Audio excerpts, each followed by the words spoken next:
Then having a quick look at India, another quite interesting market just in terms of the rapid development it's been seeing in the past few years when it comes to the internet.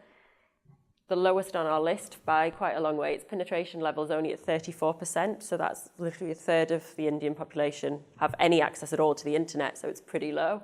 However, when you see that a third of the internet penetration in Italy is nearly 500 million people, it puts it slightly into perspective. So it's still a very huge market, even though penetration is quite low.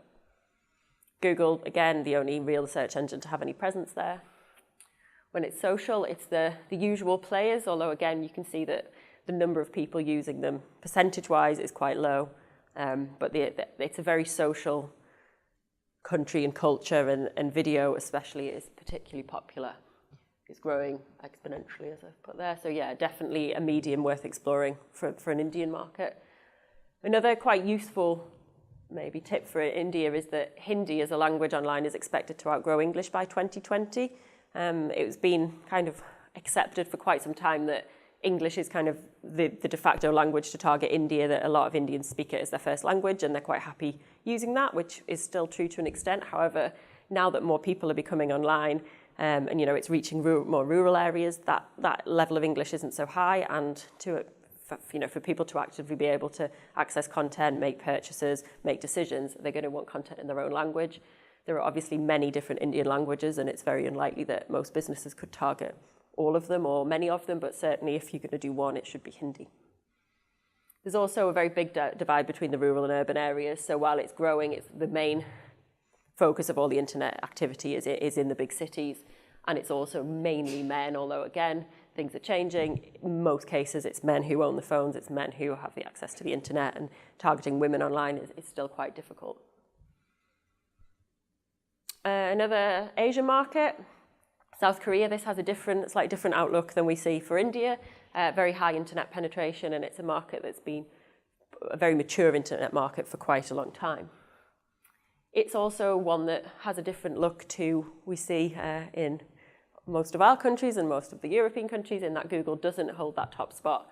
It's been growing in the country, again, due to Android and the use of mobile and its Chrome browser. That's really given Google a leg up in these markets where it didn't have much of a presence at all. However, Naver is still the leading search engine for this market, and one that you must definitely be understanding and considering and utilizing if you want to really have any impact in South Korea. There's also Daum, which is another local search engine, not so popular as Naver, but still a significant share, and still a search engine that might be worth considering if you're really actively targeting this market and wanting to reach as many people within that as you can. Again, we see very similar outlook to the social sites. With South Korea, smartphone adoption is at 94%, so it's high, and they're very much active on the mobile. And it's also got very fast internet. It's for probably the last 10 years had the fastest internet speeds in the world, really well connected. So you need to be ensuring your site is super fast, optimized well because that's what they expect and that's how they use the internet. Display advertising still accounts for almost 50% of the ad market on desktop. So it's still by far the most kind of popular or most effective way of, looking at the spend, it appears to be the most effective way to kind of reach an audience, and certainly for brand building in this market, when you're an overseas brand without that brand awareness, it can be very useful. Video ads are the leader when it comes to mobile, and something also that's growing in popularity. And mobile sales accounted for 61% of e-commerce in 2017. So again, it's a very mobile-focused market.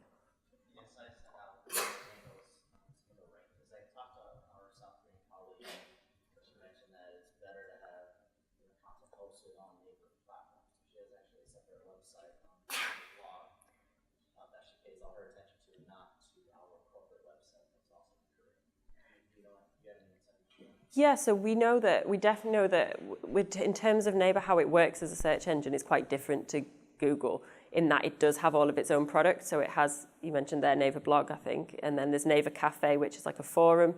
There's Naver Post, which is another kind of blogging kind of platform, and that is definitely something that you need to be building into a strategy for Naver. So we've worked with clients where we've definitely incorporated that in. They've still had a corporate website, but in order often to get any rankings in Naver, you need to have a presence on these because actually the first results will be a Naver Cafe result, a blog result, a post result, and then websites will actually be lower down the page.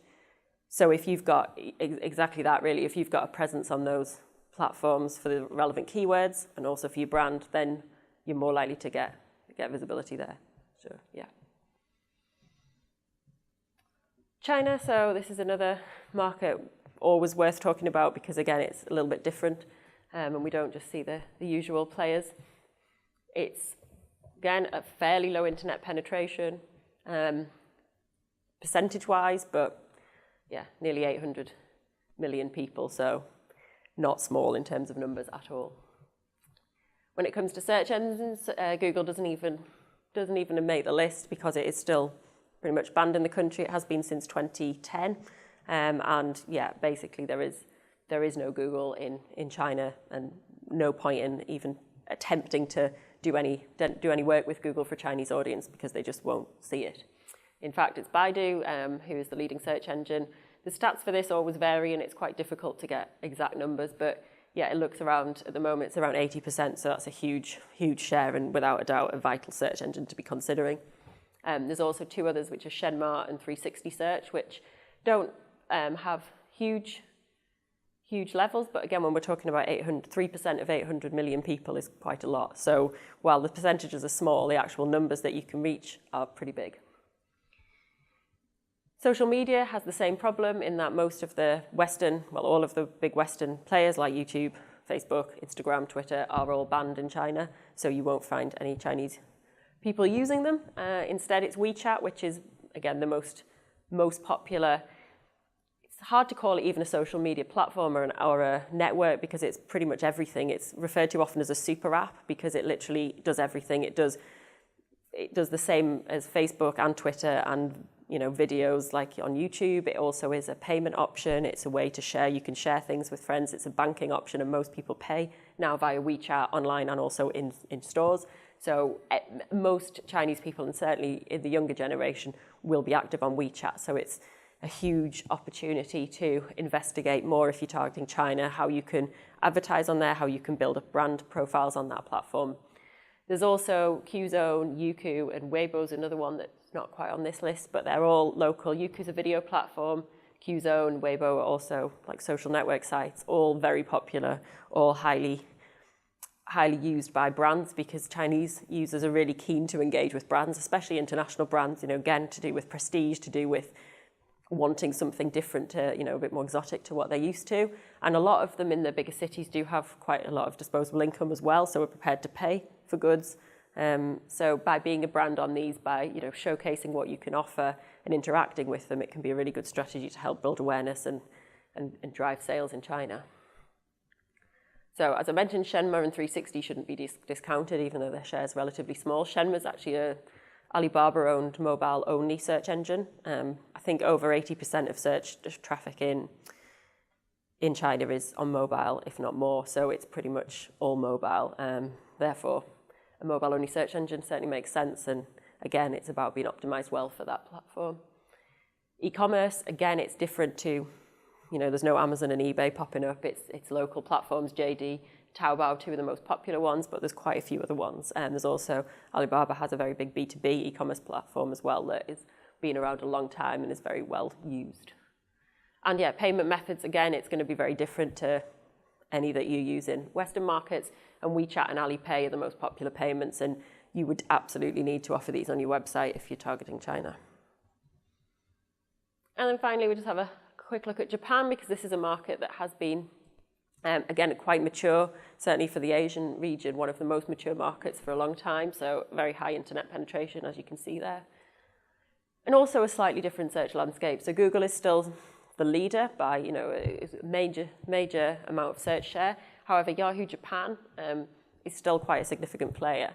So it's worth noting that while it is affiliated and somehow connected to Yahoo that we know, it's not actually exactly the same. It's also partly owned by a Japanese company.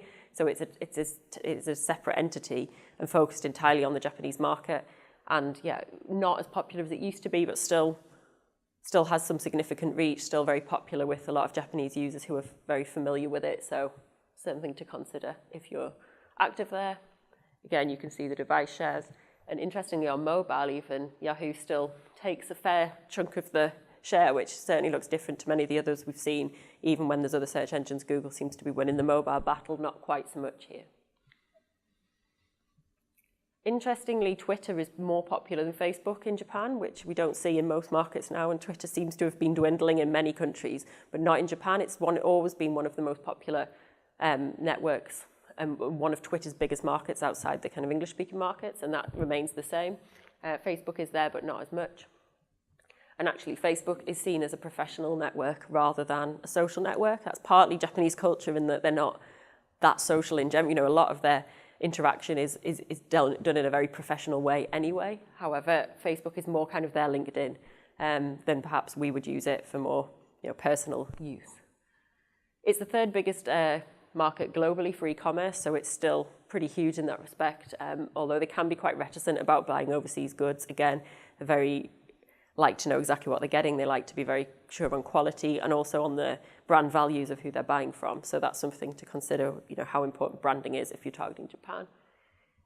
And as the country that invented Bitcoin, it's probably not too much of a surprise that there's a lot of experimentation with virtual currencies there, and there's more and more people quite keen to see how that can play out and how that can be used. It's still not mainstream, and it's still not something you need to be sure that you can accept, but it's definitely a market to watch in terms of how virtual currencies might develop and how people might use them. So just to kind of sum up that and why we talked about it again. So it's really vital to understand behaviors, preferences, and trends in every market you're targeting. It goes without saying really, but that's one of the key things with international. It's about really understanding that not every market's the same and that people do behave differently or have different understanding of brands and of the way that they want to buy online and the way they want to interact online. And there are subtle but important differences between markets, even when there's a lot of similarities. So for example, in Western Europe, you know, the search landscape, the social platforms used are very similar. However, the way that people would use them and the kind of little subtle differences, such as the kind of purchases they want to make or the kind of content they will post on social, do differ, and it's worth investigating those properly if you're really going to develop a strategy for these platforms. Russia, China, and South Korea have very unique search and social landscapes, so those are the markets that are probably the most challenging in terms of having to redefine an entire strategy, and you can't even, you know, localize a Facebook campaign between markets because they don't even have it. The whole way that they engage on social is very different, and it's something that needs quite a lot of careful planning if you're going to have a successful campaign there. And e-commerce preferences and popularity are, again, very varied, even across the more mature markets where you'd expect. So, you know, some of the Western European markets that, they're quite well developed, they're going to be really happy with e-commerce, not actually the case. So again, really important to be aware and do your research before you target any other markets.